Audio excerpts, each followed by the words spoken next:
Sikupe kile unachokitaka lakini ukapata unachostahili. Picha inafunguka na binti amevaa zake skongo safi kabisa, ghafla akamwagiwa maji machafu. Alipiga kelele kama amekatwa na panga hapa. Toka nje, toka nje, toka nje, toka nje. Samahani, sikiliza, samahani sana. Hauna macho, hauoni? Samahani, sikuwa na kuona. Bibi akaanza kutafuta fimbo hapa. Nilikuwa na haraka, kuna mahali nawahi. Nikipata fimbo, sitajali kama ni mkubwa, nitakupiga kama mtoto mdogo. Mchizi akaendelea kuomba msamaha tu hapa. Bibi akasema, naomba 50,000. Kwa kipi? Na unasema sio kipofu?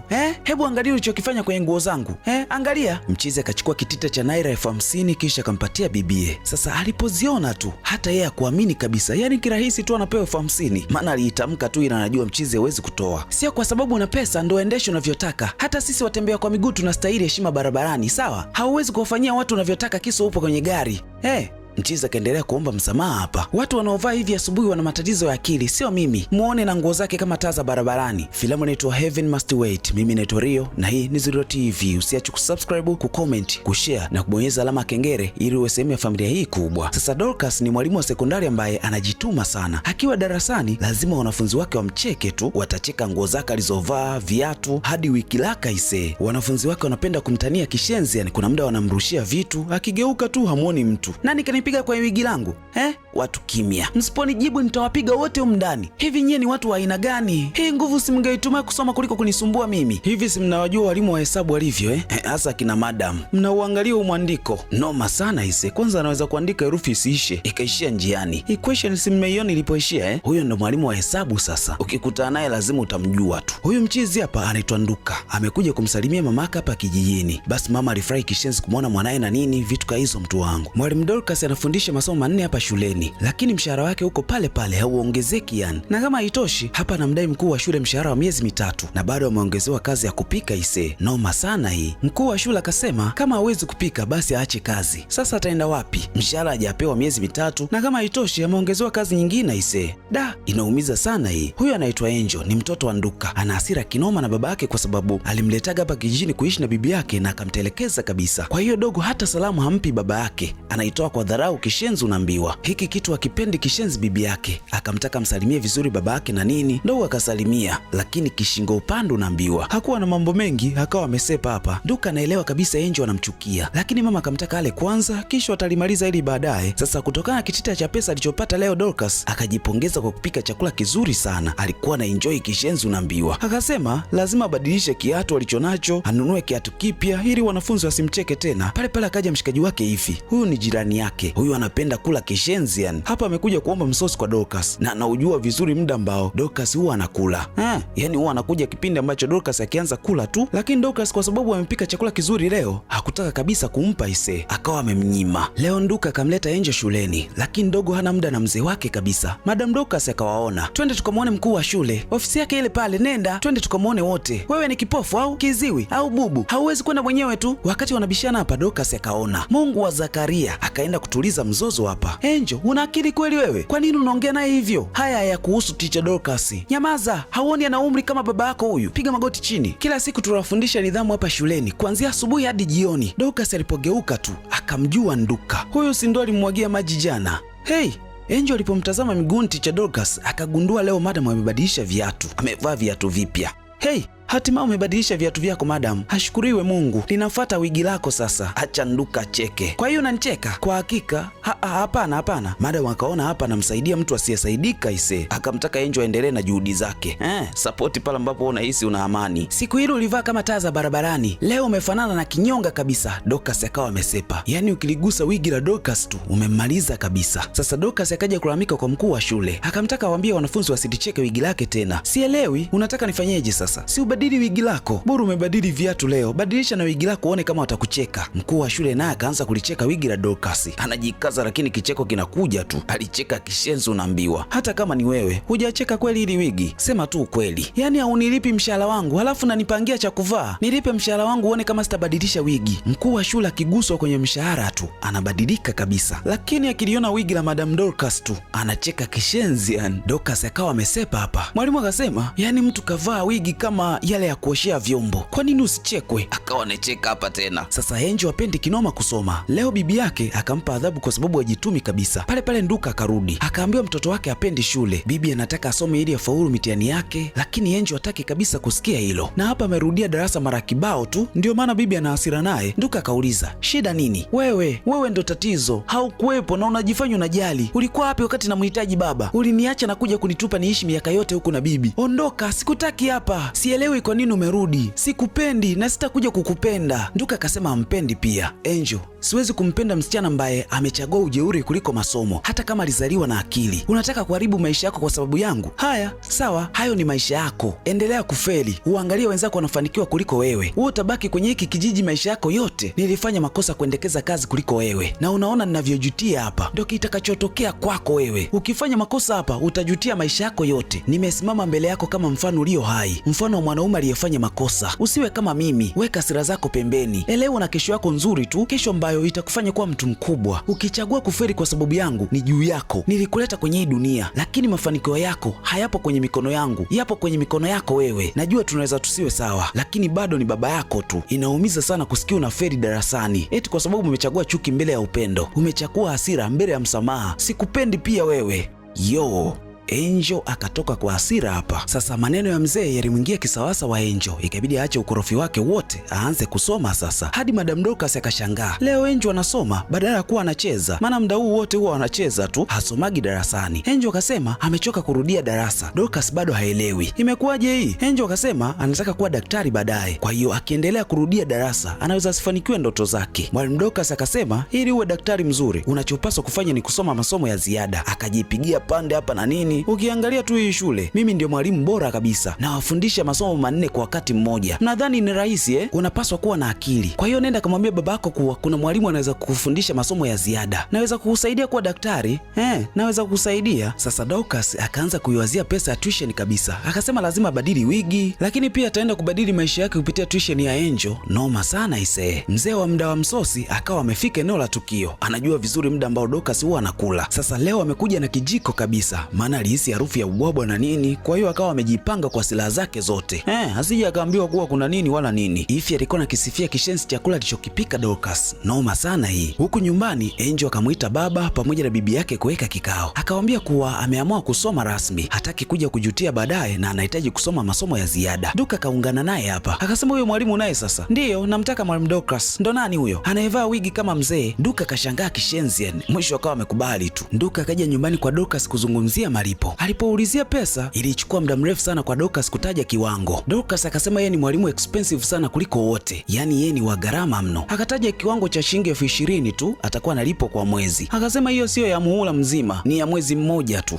Nduka akawa amekubali. Dorcas akashangaa, inawezekana vipi mchiza amekubali kirahisi hivi? Yani unataja pesa ambayo unadhani kabisa mtu hawezi kuitoa, lakini anakupa ghafla tu hadi wewe mwenyewe unashangaa. Kuna mtu unaweza kawaza au ningetaja ya juu zaidi. Noma sana ise. Pale pale mchiza akachukua namba ya benki ili kuhamisha pesa. Baada ya siku Dorcas akawa anamfundisha Angel nyumbani kwake. Nduka akaja analalamika kishenzi yani. Kwa nini amekuja kumfundishia nyumbani kwake Angel? Na sio kwa bibi yake kama ambavyo walikubaliana hapo awali. Angel akasema alikuwa amechoka sana. Nduka akasema makubaliano ni kuwa atamfundisha kwa bibi yake, sio hapa. Sio kwake. Siku iliyofuata Dorcas akamfuata Angel nyumbani kwao. Akiwa hapa nje Nduka akapita lakini hakusalimiwa. Alisubiri sana salamu lakini wapi. Angel naye kaumute tu. Kila mtu anamwangalia mwenzake. Nduka akasema, "Wewe huna heshima Umeniona napita kutoka pale hadi hapa. Huku nafikiria pengine akili yako itapata akili ya kunisalimia. Lakini kimya. Wewe uliyenipita hapa nikiwa nimesimama umenisalimia. Haujaniona au sionekani? Nikusalimie kama nani? Hivi unajua nakulipa Nakulipa kuwa hapa wewe. Kwa sababu unanilipa ndo nikuabudu au? Hata hivyo, mimi ni mkubwa kuliko wewe na ni bora kuliko yoyote kwenye familia yako. Wewe ni mjinga tu." Dorcas akaanza kuimba. President General among the nations. Samahani mkuu, mjomba, baba, samahani, usijali, nitawaita wazee ili waje wakupe tuzo ya uzee. Mama akawakuta wanabishana hapa. Kila mmoja anajiona ni bora kuliko mwenzake. Dorcas akauliza, "Nani mwalimu wako wa shule msingi?" "Ningekuwa mimi, ningeutoa huo ujinga wako ulionao." Mama akatuliza vagi hapa. "Kwa sababu unaendesha kigari chako cha mkopo ndo ni dharau mimi? Sipendi dharau kabisa kwenye maisha yangu." Angel akapanda kwenye ndinga, kisha mama akamtaka Nduka naye atulie tu, kisha pande ndinga sepe. Sasa mama akamtaka Dorcas pia ingie kwenye gari, maana wanaenda sehemu moja hawa. Lakini Dorcas hapendi dharau kishenzi. "Mama, mwacha tembee huyu, ashazoea kuteseka." Mwisho Dorcas akakubali kupanda ndinga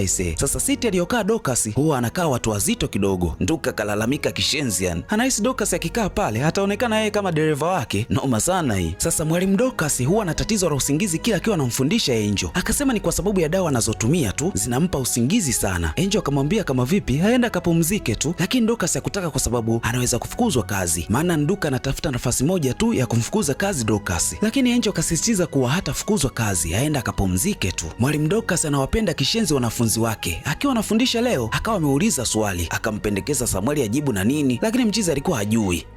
Hajui kabisa. Angel akanyosha mkono kisha akajibu kwa ufasaha kabisa. Kila mtu akampigia makofi pale na nini, vitu ka hizo mtu wangu. Mwisho mwalimu Dorcas akampa fimbo Angel ili amchape Samueli. Kweli bana, Angel akamtandika fimbo 2 za mkononi Samueli. Hiki kitu kilimkera kishenzi mchizi. Kutokana na kila ambacho amekifanya Angel darasani, Samueli na washikaji zake wakamteka Angel njiani. Walikuwa wanataka kwenda kumbaka ise. Mara akatokea mwalimu Dorcas, ikawa ponapona yake hapa. Ikabidi amsindikize Angel hadi nyumbani. Sasa noma sana hii. Leo Nduka akasema anapaswa kurudi mjini, maana safari za kwenda kufanya kazi mjini na kurudi hapa zimekuwa ndefu sana. Nduka akasema anataka kwenda na Angel, kwa hiyo akamtaka mama yake kama vipi aongee naye ili akubali kwenda naye aisee. Sasa wanafunzi wanapenda kishenzi kumtania mwalimu Dorcas. Mara nyingi huwa wanaimba kuwa Dorcas the Queen, lakini hiki kitu hakipendi kishenzi Dorcas. Wanamfanya kama bibi yao hapa, lakini Angel akamtaka achane nao tu. Mida fulani hivi ya usiku, bibi akaja kuongea na Angel kuhusu safari ya kwenda mjini na baba yake. Bibi akasema hakukuacha hapa makusudi, bali kwa sababu ya kazi tu. Anapenda kazi kuliko mimi Hapana, alifanya makosa mwanzo, anataka kurekebisha. Angel akasema hawezi kumwacha mwalimu Dorcas hapa, ni mwalimu wake ambaye anamlinda na anampenda sana, yani hawezi kuondoka bila Dorcas. Nduka haelewi anaweza vipi kwenda kuishi na Dorcas. Mama akasema lazima aende naye tu kama anamtaka mwanae, mtihani upo hapa kwa mwana sasa. Nduka akaja kumtafuta Dorcas nyumbani kwake na nini, si akakutana na kibonge mayele hapa, acha msifie hapa. Nduka akasema amekuja kumtafuta Dorcas. We ni nani yake au mna nanili? Nanili mchizi haelewi, si useme tu kama mna nanili. Dorcas alipomwona mwana tu akataka kukimbia. Nimekuona Dorcas, nataka kuongea na wewe, ni muhimu sana. Dorcas ikabidi arudi tu hapa. Nduka akasema atamlipa 200,000 kila mwezi. Dorcas akashtuka, ni pesa ndefu sana hii. Mchizi aliomba sana hapa na nini, lakini akamwambia kuwa kama haitoshi atakula bure, atalala bure na kila kitu anachokitaka atakipata bure kabisa, na mwisho wa mwezi ataokota 200,000. Mchizi anachokitaka ni mwanaye awe karibu naye tu. Noma sana hii. Dorcas alifurahi kishenzi, unaambiwa ataondoka kwenye shule ambayo haimlipi mshahara, lakini pia ataenda kuishi mjini. Akawa amelikubali dili aisee. Sasa Dorcas alipoingia kwenye mjengo wa Nduka tu akashangaa kishenzi, kumbe kuna watu wanaishi na wengine wanaishia Mawazo akampeleka mbali mno, hadi akiwa anaongeleshwa hasikii kabisa. Anashangaa kumbe kuna watu wana pesa kwenye hii dunia. Akaziwaza zile 20,000 zake alizokuwa analipwa shuleni zitaenea lini kujenga huu mjengo aisee, kama sio kuishia kula tu. Angel na mzee wake ni kama maji na mafuta, hawawezi kabisa kuishi sehemu moja. Angel na hasira kwa sababu mzee wake alimtelekezaga kwa bibi yake. Mzee akasema alifanya hivyo kwa sababu ya kazi tu, lengo atengeneze maisha mazuri kwa mwanae baada ya mama yake kufariki. Sikujua nifanye nini, ikanibidi niwekeze akili yangu kwenye kazi tu. Ikabidi nikupeleke kwa mama ili akupe upendo na ustahili. Kwa hiyo ukanitupa kwa bibi, ukawa unakuja mara moja kwa miezi 24. Huyo ndo baba bora. Nduka akasema alifanya makosa, lakini sasa anaomba nafasi ya kurekebisha. Ikabidi akae na mwanae wazungumze hapa. Angel akasema ana sharti lake moja tu. Nduka akasema chochote atafanya. Mwalimu Dorcas ana akili sana na ni mtu mwema tu, naomba umsaidie kutafuta kazi nzuri. Ukifanikisha hili nitakupenda daima baba. Mzee akasema atafanya kwa ajili ya binti yake. Asubuhi na mapema Teacher Dorcas akamkia usafi. Hiki kitu kilimshangaza sana Nduka, maana haya sio majukumu yake kabisa. Kuna mtu ambaye analipwa ili aifanye hii kazi. Nduka ikabidi azungumze na Dorcas vizuri. Akasema atazungumza na rafiki zake ili apate kazi. Kwani umesomea nini shuleni? Dorcas akasema hakusoma sana, aliishia njiani, akashindwa kuendelea na masomo kwa sababu wazazi wake walifariki akiwa mdogo sana. Hata kufundisha ni juhudi zake binafsi tu. Huyu bibia ana akili sana ise. Basi bana, Angel kazunguka shule zaidi ya 5 hapa mjini, lakini zote amezikataa kwa sababu hajakutana na mwalimu kama Dorcas. Hajakutana na mwalimu mwenye wigi kama la Dorcas. Kisha ikabidi warudi nyumbani tu. Hiki kitu kilimshangaza sana Nduka. Kisa hakuna mwalimu kama Dorcas ndo ashinde kujiunga na shule kweli? Dorcas akasema hawa watoto wanahitaji muda kuzoea mazingira. Nafikiri nianze kumfundisha hadi huu muhuri uishe. Halafu kwenye likizo tutafute shule ambayo itamfaa. Angel akakubaliana na Dorcas hapa. Mwisho mchizi naye akawa amekubali tu japo kishingo upande. Dorcas na Angel wakawa na furaha kishenzi. Wanapika pamoja na nini. Hiki kitu kinampa furaha kinoma. kinoma Nduka. Anaiona familia moja yenye furaha kubwa mno. Dorcas akawa anamjali kishenzi Nduka. Mchizi akichelewa kurudi anamsubiri hadi usiku, yani anahakikisha amekula ndo anaenda kulala. Wakati Nduka anapata msosi, akakumbushia wigi la Dorcas. Akasema lile kwake ndo lilikuwa wigi bora zaidi na ajui kwa nini walikuwa wanamcheka watu. Hivi ulikuwa unajiona ukilivaa? Lile wigi ni la gharama sana. Labda uliponiona nimelivaa jeri yake ilikuwa imeisha. Sema yote, lakini usiliseme lile wigi langu. Unajua nimelinunua bei gani hilo? Shingapi? 45,000. Nimetumia mshahara wangu wote kununulia lile wigi. Nilikuwa nikilivaa kila mtu ananiangalia kwa wivu mkubwa. Mtaani ilikuwa tu ni Teacher Dorcas, Teacher Dorcas, Teacher Dorcas. Yani kila mtu alikuwa ananipenda mimi tu. Dorcas, alikuuzia nani hilo wigi? Mteja wangu sokoni ilikuwa ni stoko mpya kabisa. Anastahili akamatwe. Dorcas umwambie kitu kuhusu wigi lake. Yani analipenda kishenzi. Darasa likalo linaendelea kama kawaida, wanasoma kama familia kwa furaha kishenzi yani. Hiki kitu kinazidi kumvutia Nduka kwa Dorcas. Kuna siku Dorcas akapewa na Angel dawa ya kupaka ili ngozi yake tu iwe vizuri. Mchizi alishangaa kishenzi alipomuona hapa. Kisha naye akaomba kama vipi hapakwe tu ili ajisikie vizuri. Dorcas hakuwa na baya na nini, akampaka usoni mchizi. Basi wote wakaonekana kama vibwengo hapa. Si mnawaona Usiku wa leo Dorcas akawa analia tu. Alilia kishenzi yani. Nduka akamkuta analia hapa nje. Ikabidi amuulize kama yuko sawa. Yeye akasema yuko sawa tu. Hadi hapa hatujajua kwa nini Dorcas analia hivi. Na kwa nini analia? Ipi sababu hasa? Urafiki wa Nduka na Dorcas ukazidi kumea. Sasa leo Nduka alikuwa anaumwa kuhara. Dorcas akaja kumhudumia hapa na nini, japo mchizi alikuwa anaona aibu kishenzi yani. Lakini akanywa dawa tu ili awe sawa. Baada ya kumhudumia mchizi, naye akaja kutumia dawa zake. Hizi dawa huwa anazitumia kwa siri sana. Hakuna mtu anayejua kuwa Dorcas huwa anatumia dawa. Lakini bahati mbaya Nduka akawa ameona ikabidi aulize. Dorcas akasema ajisikii vizuri tu, labda kwa sababu ana vitu vingi sana kichwani. Dorcas wakati anataka kutoka akasema tunaweza kwenda kulala. Akaanza kuikana tena kauli yake. Nimemaanisha uende chumbani kwako, kila mtu aenda akalale kwenye kitanda chake na sio kitanda kimoja kama ulivyosikia. Nduka alikuwa anacheka tu naambiwa. Mwisho mchizi akasema kesho wote watatu wataenda shopping. Kisha akamtandika na busu la maana kabisa hapa na nini. Noma sana hii. Basi bana, kesho yake Angel na baba yake wakaja kumnunulia nguo za kisasa kidogo Dorcas. Lengo lao waachane kabisa na zile nguo za mwaka 90 anazovaa. Noma sana hii. Angel ndo alikuwa anapambana sana kumtafutia nguo hapa na nini, maana akitafuta yeye tu mwendo ni wa nguo zile zile, hawezi akabadilika. Dorcas akaanza kubadilika sasa kidogo, akaanza kupendeza na nini. Angel akaomba kama vipi baba yake amtoe date Dorcas. Noma sana hii. Dogo akajitoa chumbani kwa mshua wake, kamletea nyama, kazi kwake kutafuna sasa. Kila mmoja anatamani awe na mtoto kama Angel si mnaona hivyo Semeni tu ukweli. Mchizi naye hakuwa mbali sana na goli, yupo tayari kuzalisha magoli hapa. Penzi jipya likazaliwa mazee, si mnaliona Baada ya kazi nzito ya usiku, Nduka alipoamka asubuhi ya kumkuta Dorcas ameshasepa kitambo tu. Alimtafuta kila mahali lakini hakumuona. Wakarudi nyumbani kwa bibi kumtafuta Dorcas. Bibi akahisi kuna kitu kilitokea labda, lakini akaambiwa hakuna kitu, amesepa tu. Nduka akamkuta Dorcas nyumbani kwake akasema maisha yake yote ameishi peke yake, hana familia na hana mtu ambaye anamjali, hadi pale ambapo alikutana na Nduka na Angel. Mlifanya maisha yangu yaonekane mazuri, niliondoka kwa sababu sitaki mnililie. Unaongea nini? Dorcas akasema ana kansa.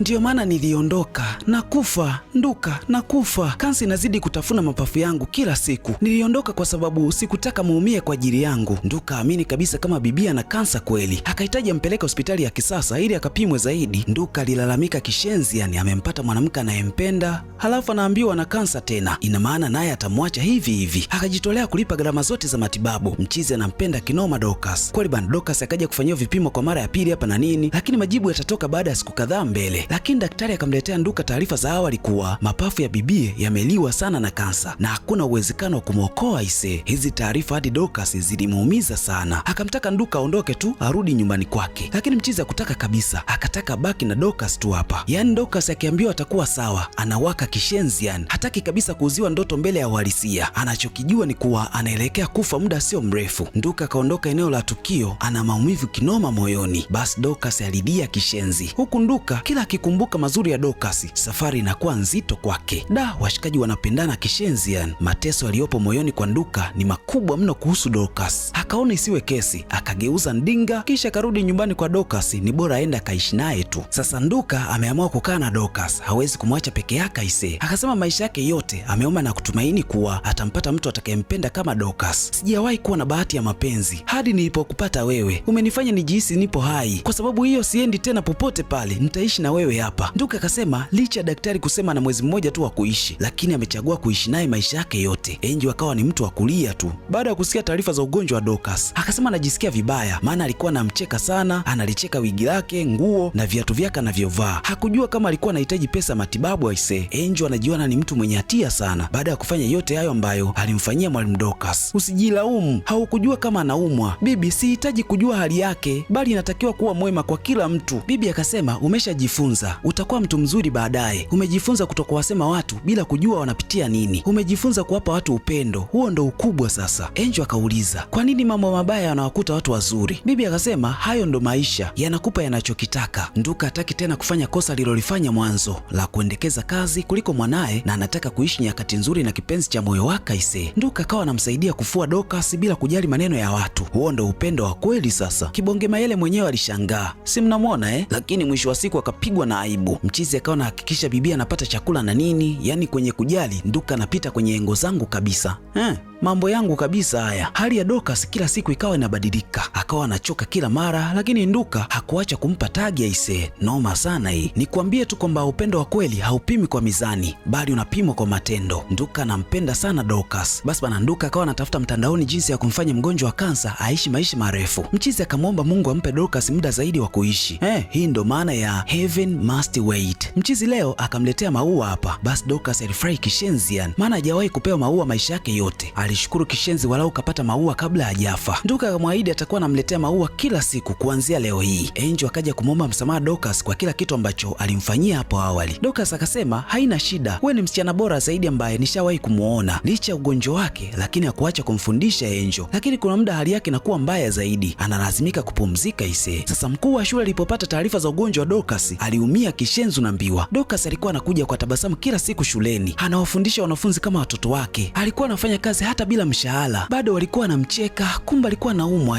Mkuu wa shule akawa anajiona mtu mwenye hatia sana, maana kustahili kumfanyia hivyo Dorcas. Sasa Dorcas akawa anatembea leo, akasema anatamani kwenye maisha yake yajayo akutane tena na Nduka na ampende zaidi kwa muda mrefu tofauti na sasa hivi. Pale nguvu zikamwisha ise, ikabidi watafute sehemu ya kukaa wapumzike. Dorcas akawa amekaa hapa, akasema atakufa kwa furaha kwa sababu ya Nduka, lakini akamtaka Nduka mwangalie sana Angel. Mwisho akasema ameshapata nguvu, kwa hiyo wanaweza kuendelea na safari, lakini mwana alikuwa analia tu, anaogopa kumpoteza mtu anayempenda ise. Wakati wanatembea, hali ya Dorcas ikazidi kuwa mbaya. Dorcas akaomba kama vipi Nduka mkumbatie kwa hisia kali mno, yani amkumbatie kwa nguvu. Kweli bana, mchizi akafanya hivyo.